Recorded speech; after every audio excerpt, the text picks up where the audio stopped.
subscribe the Mathematical Gurukul channel and press the bell icon.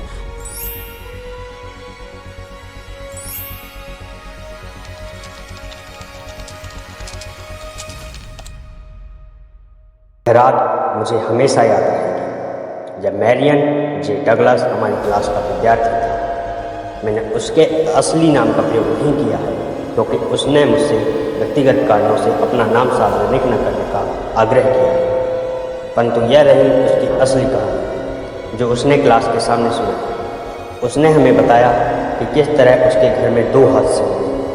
हादसे, जी हाँ, 2 हादसे, एक बार नहीं बल्कि 2 बार। पहली बार उसकी 5 साल की बच्ची मर गई जिससे वह बहुत प्यार करता था।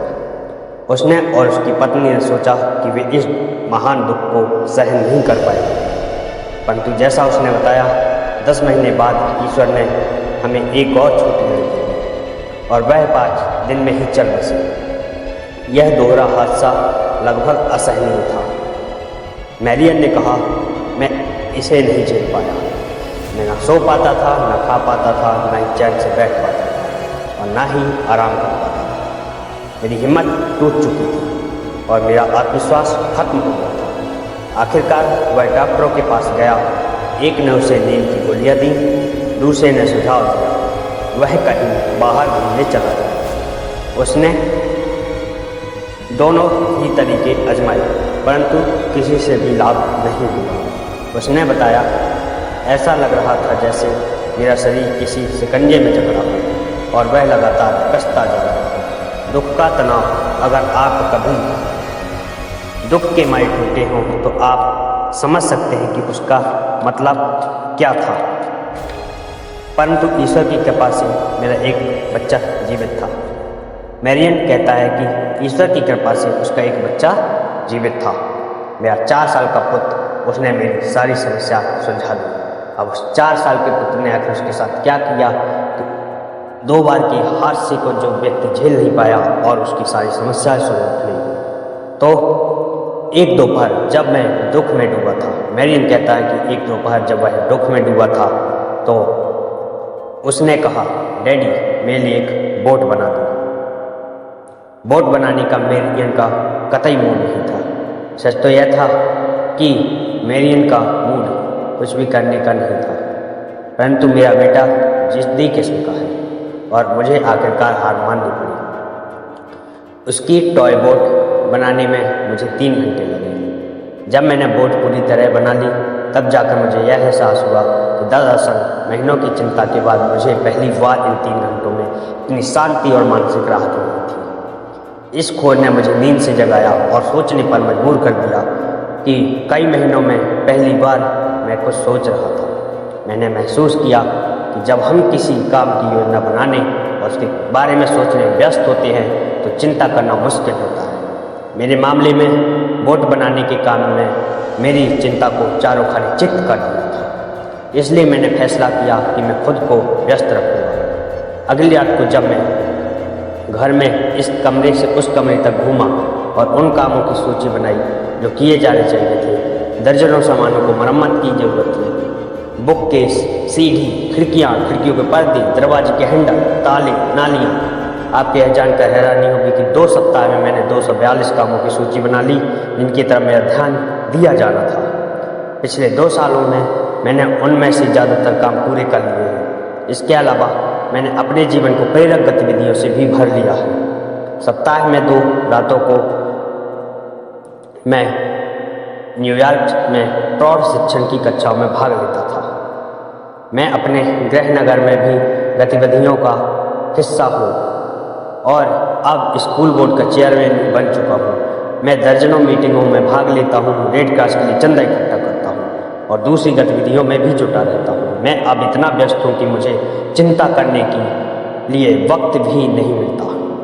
चिंता करने के लिए वक्त ही नहीं मिलता, बिल्कुल यही बात विंस्टन चर्चिल ने कही थी जब वे युद्ध के दौरान एक दिन में 18 घंटे काम किया करते थे। जब उनसे पूछा गया कि क्या वे अपनी भारी भरकम जिम्मेदारियों को लेकर चिंतित होते हैं तो उनका जवाब था, मैं बहुत व्यस्त हूँ, मेरे पास चिंता करने की फुर्सत नहीं है। चार्ल्स कैटरिंग भी इसी तरह थे। जब उन्होंने वाहनों के लिए सेल्फ स्टार्टर आविष्कार करना शुरू किया रिटायरमेंट के समय कैटरिन विश्वविख्यात जनरल मोटर रिसर्च कॉरपोरेशन के प्रभारी और वाइस चेयरमैन थे, परंतु उन दिनों वे इतने गरीब थे कि उन्हें प्रयोगशाला के रूप में खलिहान में घास रखने की तरह का प्रयोग करना पड़ा।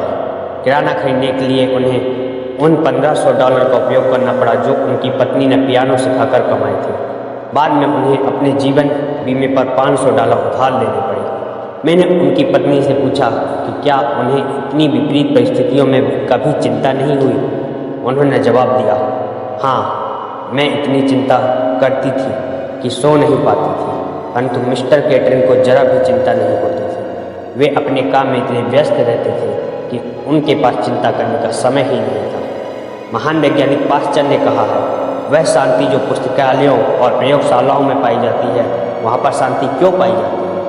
क्योंकि पुस्तकालयों और प्रयोगशालाओं में लोग आमतौर पर अपने कामों में इतने डूबे रहते हैं कि उनके पास खुद के बारे में चिंता करने का वक्त नहीं। शोध करने वाले लोगों को शायद ही कभी नर्वस ब्रेकडाउन होता है। उनके पास ऐसी विलासिताओं के लिए भी वक्त नहीं होता। व्यस्त रहने जैसे सामान्य से काम में हमारी चिंता क्यों दूर हो जाती है? ऐसा एक नियम के कारण होता है, और यह नियम मनोविज्ञान द्वारा बनाए जाने वाले सबसे मूलभूत नियमों में से एक है। यह नियम है, कोई भी मानवीय मस्तिष्क, चाहे वह कितना भी प्रभावशाली क्यों न हो, एक समय में एक से ज़्यादा चीज़ों के बारे में नहीं सोच सकता। आपको यकीन नहीं होता? ठीक है, तो फिर एक प्रयोग करके खुद देख लें। आप ऐसा करें कि अपने पीछे टिक कर बैठ जाएं, अपनी आंखें बंद करें और एक साथ स्टैच्यू ऑफ लिबर्टी और कल सुबह काम करने की योजना के बारे में सोच कर देखें। आगे बढ़िए और कोशिश कीजिए। आपको पता चल गया होगा कि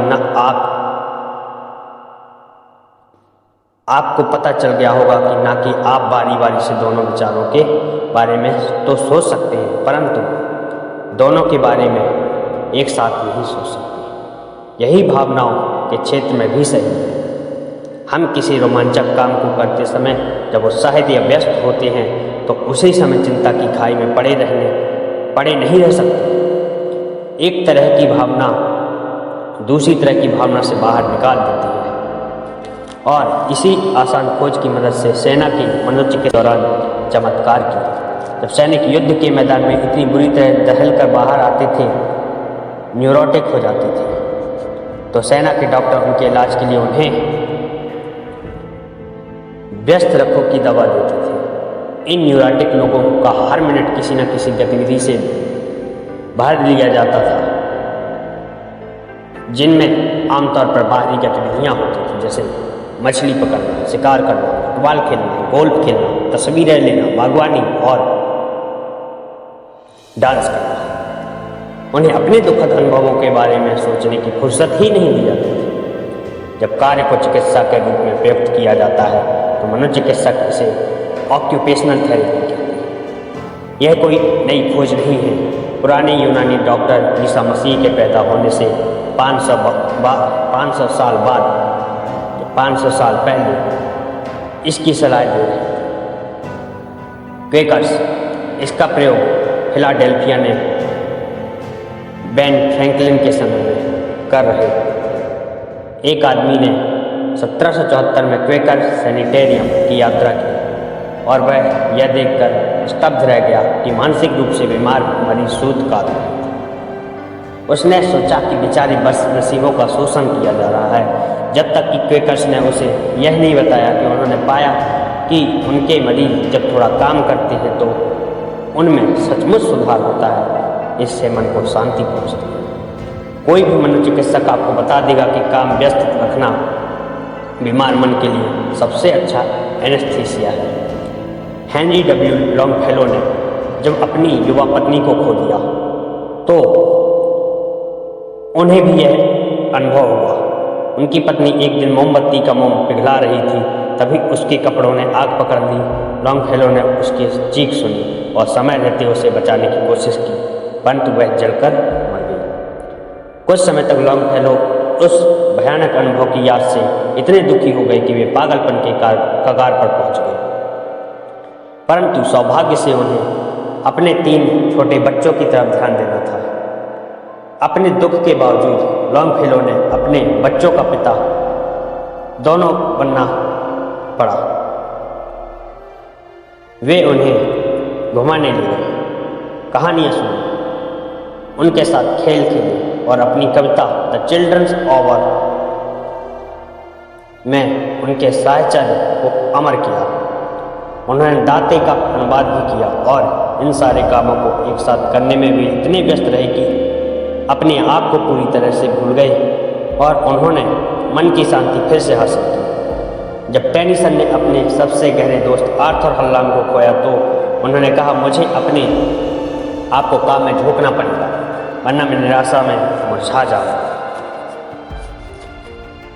हम में से ज़्यादातर को अपने आप को काम में झोंकने में तब कम दिक्कत आती है जब हम अपने दिन के काम करने में जुटे रहते हैं, परंतु काम के बाद के घंटे सचमुच खतरनाक होते हैं जब हम खाली समय का आनंद लेने के लिए मुक्त होते हैं। और जिस समय हमें सबसे सुखी होना चाहिए तभी चिंता के राक्षस हमें सताते हैं। तभी हम यह सोचना शुरू करते हैं कि हम जीवन में कहीं जा रहे हैं या नहीं, कहीं हम किसी कोल्हू के बेल की तरह काम तो नहीं कर रहे, कहीं बॉस के कहने का यह मतलब तो नहीं था। जब हम व्यस्त नहीं होते तो हमारे दिमाग लगभग वैक्यूम की स्थिति में आ जाते हैं। फिजिक्स का हर विद्यार्थी जानता है कि प्रकृति वैक्यूम से नफरत करती है। वैक्यूम की सबसे करीब चीज़ों जो आपको या मुझे दिख सकती हैं वह है बिजली के बल्ब के भीतर की जगह। उस बल्ब को फोड़ दीजिए और प्रकृति उस सिद्धांतता खाली जगह को भरने के लिए तेजी से हवा के अंदर धक्का देगी। प्रकृति हमारे खाली दिमाग को भरने के लिए भी तेजी से काम करती है और वह हमारे दिमाग में क्या भरती है?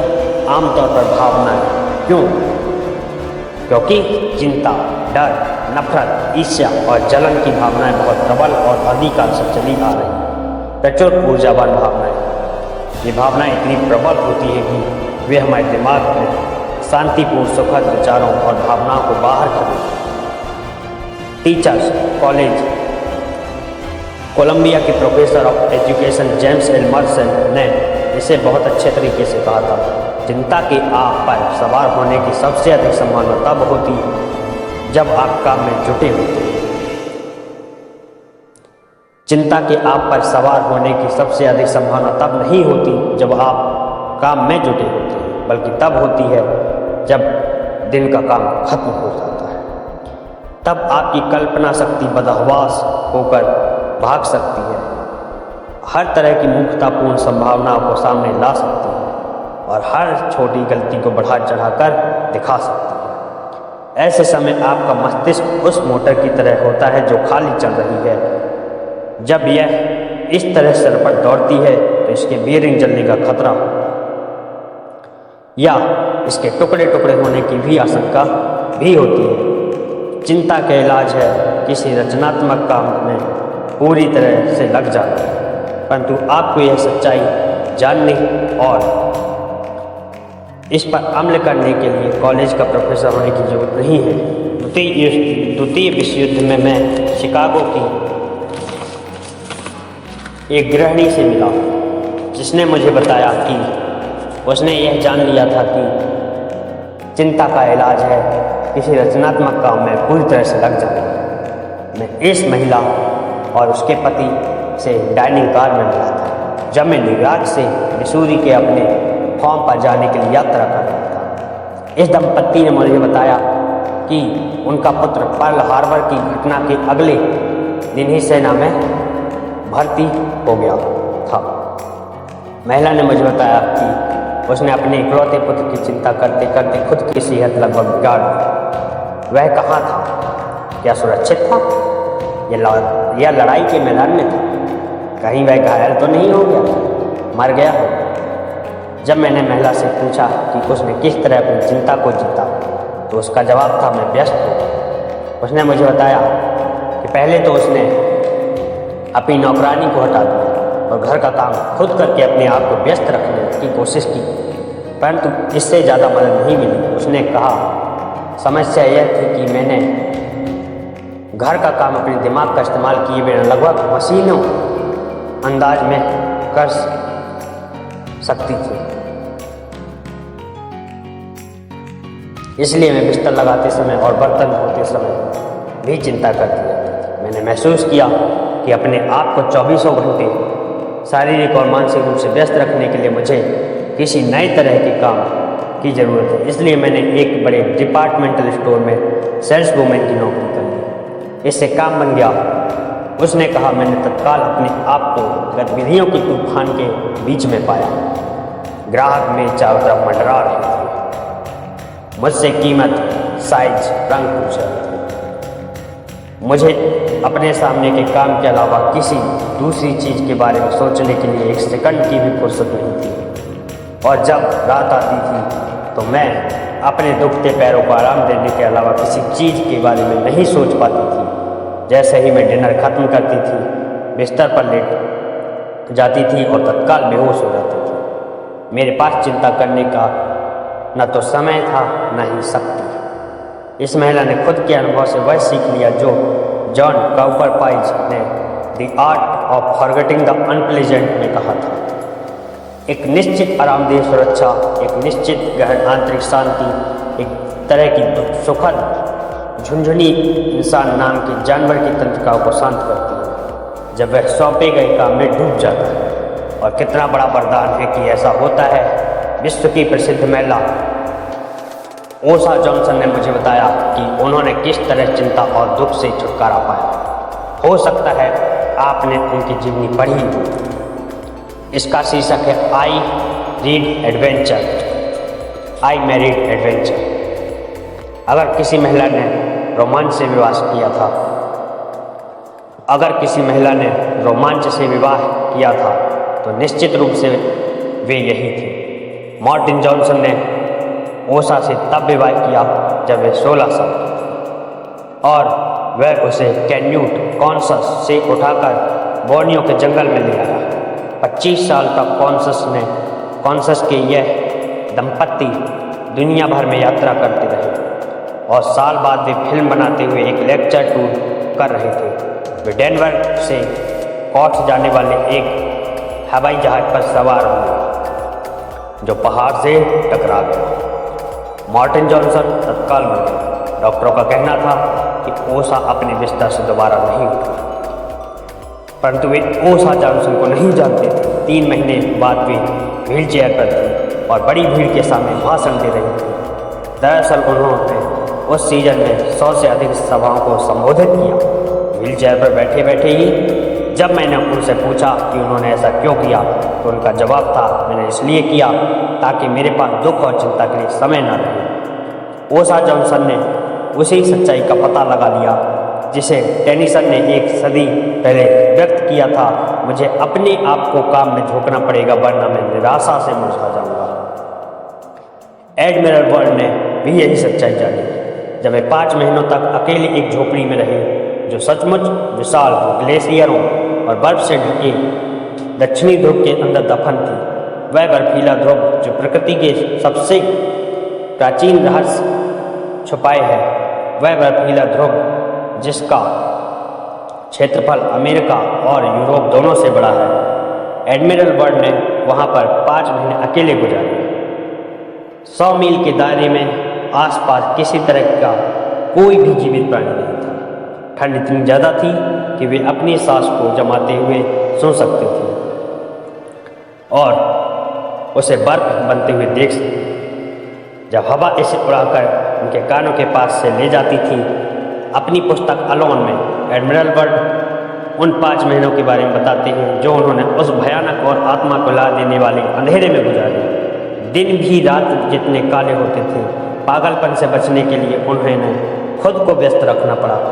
वे कहते हैं, रात को लालटेन बुझाने से पहले मैंने आने वाले कल के बारे में काम करने की आदत डाली, तय करने की आदत डाली। उदाहरण के तौर पर मैं खुद को एक के लिए बचाव की सुरंग का काम देता था। आधे घंटे तक बर्फ को समतल कर 1 घंटे इंजन के आधे घंटे तक बर्फ को समतल करने का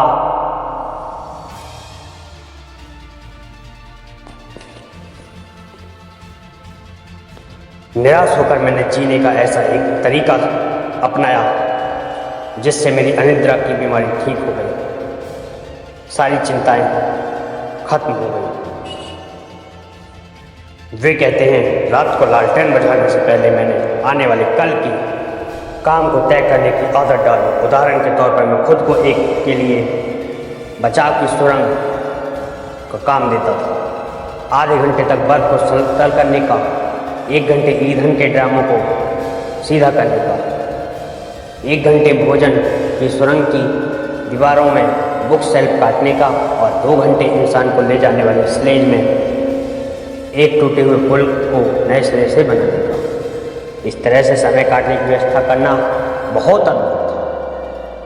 इसने मुझे खुद से असाधारण तरीके से अनुशासित करने में मदद की।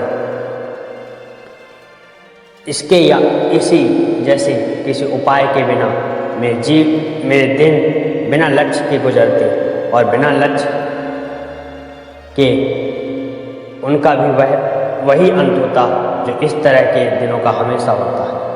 विघटन में इस आखिरी वाक्यांश को दोबारा पढ़ें। बिना लक्ष्य के उनका भी वही अंत होता जो इस तरह के दिनों का हमेशा होता है। विघटन में बिना लक्ष्य के भी उनका भी वही अंत होता जो इस तरह के दिनों का हमेशा होता है। विघटन में अगर आप और मैं चिंतित हैं तो हमें याद रखना चाहिए कि हम काम का इस्तेमाल दवा की तरह कर सकते हैं।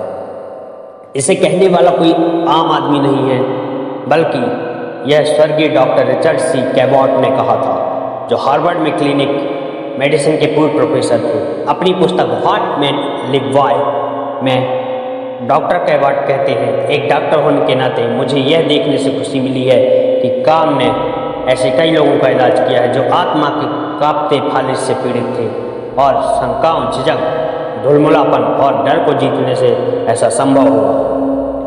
हमारे काम द्वारा हमें जो साहस मिलता है वह उस सेल्फ रिलायंस, आत्म स्वावलंबन की तरह है जिसे इमर्सन से हमेशा के लिए अमर बना दिया। अगर आप और मैं खुद को व्यस्त नहीं रखते, अगर हम बैठे रहते हैं और चिंता करते हैं, तो हम चार्ल्स डार्विन के शब्दों में ढेर सारे विवर्गीवर्स को जन्म देते हैं। विवर्गीवर और कुछ नहीं बल्कि कीड़े मकोड़े हैं जो हमें खोखला कर देते हैं और हमारे काम करने की शक्ति और इच्छा शक्ति को नष्ट कर देते हैं। मैं न्यूयॉर्क के एक बिजनेसमैन को जानता हूँ जिन्होंने अपने आप को इतना व्यस्त रखते हुए विवर्गीवर्स के साथ लड़ाई की जिससे उनके पास चिंता करने या सिर धुलने की फुर्सत ही नहीं थी। उनका नाम था ट्रैम्पर लॉन्गवे। वे मेरी क्लास के विद्यार्थी थे और चिंता को जीतने की उनकी चर्चा इतनी रोचक थी, इतनी प्रभावित करने वाली थी कि मैंने क्लास के बाद उन्हें अपने साथ रात्रि भोजन के लिए आमंत्रित किया। हम एक रेस्तरां में आधी रात तक बैठे रहे और उनके अनुभवों पर चर्चा करते रहे। यह रही वह कहानी जो उन्होंने मुझे सुनाई। 18 साल पहले मैं इतनी चिंता करता था कि मुझे अनिद्रा की बीमारी हो गई। मैं तनावग्रस्त, चिड़चिड़ा और परेशान रहता था। मुझे लग रहा था जैसे मैं नर्वस ब्रेकडाउन का शिकार हो जाऊंगा। मेरे पास चिंतित होने के पर्याप्त कारण थे। मैं crown fruit and extract company का खजांची था। हमने स्ट्रॉबेरी के गैलन टिन के लगभग $5 लाख का निवेश किया था। 20 साल में हम आइसक्रीम निर्माताओं को स्ट्रॉबेरी के गैलन टिन बेच रहे थे। अचानक हमारी बिक्री बंद हो गई क्योंकि बड़े आइसक्रीम निर्माता जैसे नेशनल डेयरी और बॉर्डन अपना उत्पादन तेजी से बढ़ा रहे थे और वे बैरल में पैक होने वाली स्ट्रॉबेरी खरीदकर पैसा और समय दोनों बचा रहे थे। न सिर्फ हमारे $5 लाख उस स्ट्रॉबेरी में फंसे थे जिसे हम बेच नहीं पाए थे, बल्कि इसके साथ ही हमने अब अगले 12 महीने में $10 लाख की स्ट्रॉबेरी खरीदने का समझौता भी कर रखा था। हम पहले भी बैंक से $3.5 लाख उधार ले चुके थे। शायद हम उस लोन को ना चुका पाएँ या इसका नवीनीकरण न करवा पाएँ। कोई हैरानी की बात नहीं कि मैं चिंतित था। मैं अपनी फैक्ट्री की तरफ भागा जो बॉस्टन बिल्डिंग कैलिफोर्निया में स्थित थी, और हमारे प्रेसिडेंट को यह समझाने की कोशिश की कि स्थितियां बदल चुकी थीं और हम बर्बादी की कगार पर थे। उन्होंने यह मानने से इनकार कर दिया। उन्होंने सारी समस्या के लिए हमारे न्यूयॉर्क ऑफिस को दोष दिया खराब सेल्समैन से। कई दिनों के आग्रह के बाद अंत में उन्होंने मना लिया। कई दिनों के आग्रह के बाद अंत में मैंने उन्हें मना लिया कि वे अब स्ट्रॉबेरी पैक करना बंद कर दें और हमारी नई सप्लाई को सैन फ्रांसिस्को के नए बाजार में बेच दें। इससे हमारी समस्याएं लगभग सुलझ गई। अब मुझे चिंता करना छोड़ देना चाहिए था, परंतु मैं ऐसा नहीं कर पाया। चिंता एक आदत होती है और मैं उसका आदी हो गया। जब मैं न्यूयॉर्क लौटा तो मैंने हर चीज़ के बारे में चिंता करना शुरू कर दिया। इटली में हम जो चेरी खरीद रहे, हवाई में जो हम पाइनएप्पल खरीद रहे, और भी इसी तरह की चिंताएं। मैं तनाव में था, परेशान था, नींद टूटी, और जैसा मैं पहले ही कह चुका हूँ, नर्वस ब्रेकडाउन। निराश होकर मैंने जीने का एक ऐसा तरीका अपनाया जिससे मेरी अनिद्रा की बीमारी ठीक हो गई और चिंताएं भी खत्म हो गई। मैं व्यस्त हो गया। मैं समस्याओं का हल ढूंढने में व्यस्त हो गया था जिनमें पूरी एकाग्रता की ज़रूरत थी, और मैं इतना व्यस्त हो गया कि मेरे पास चिंता करने के लिए वक्त ही नहीं बचा। पहले मैं दिन में 7 घंटे काम करता था, अब मैं हर दिन 15 से 16 घंटे काम करता। मैं हर सुबह 8 बजे ऑफिस पहुंच जाता था और वहां लगभग आधी रात तक रुकता था। मैं नए काम, नई जिम्मेदारियां ले ली। जब मैं आधी रात को घर पहुंचता था तो इतना थका होता था कि बिस्तर पर लेटने के कुछ ही सेकंड बाद मेरी आँख लग जाती थी। मैंने यह सिलसिला 3 महीनों तक चलाया। उस समय तक मेरी चिंता की आदत खत्म हो गई। इसलिए मैं एक बार फिर 7-8 घंटे के अपने सामान्य कामकाज पर लौट आया। यह घटना 18 साल पहले हुई थी। तब से आज तक मुझे कभी अनिद्रा या चिंता की समस्या नहीं हुई। जॉर्ज बर्नार्ड शॉ सही थे। उन्होंने अपने एक वाक्य में इस पूरे प्रसंग का निचोड़ भर दिया था। दुखी होने का रहस्य यह है कि आपके पास यह चिंता करने की फुर्सत हो कि आप सुखी हैं या नहीं। मैं इस प्रसंग को पुनः बोलना चाहूँगा कि दुखी होने का रहस्य यह है कि आपके पास यह चिंता करने की फुर्सत है कि आप सुखी हैं या नहीं। तो इस बारे में सोचने की झंझट ही न पाए। अपने हाथ मले, कमर कसें और व्यस्त हो जाए।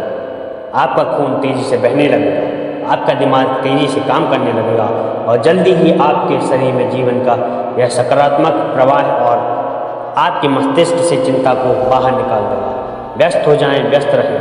चिंता का इलाज करने के लिए दुनिया में इससे सस्ती और अच्छी दवा दूसरी नहीं है। चिंता की आदत को खत्म करने का पहला नियम है व्यस्त रहें। चिंतित आदमी को काम में पूरी तरह से डूब जाना चाहिए, वरना वह निराशा में मुरझा जाएगा।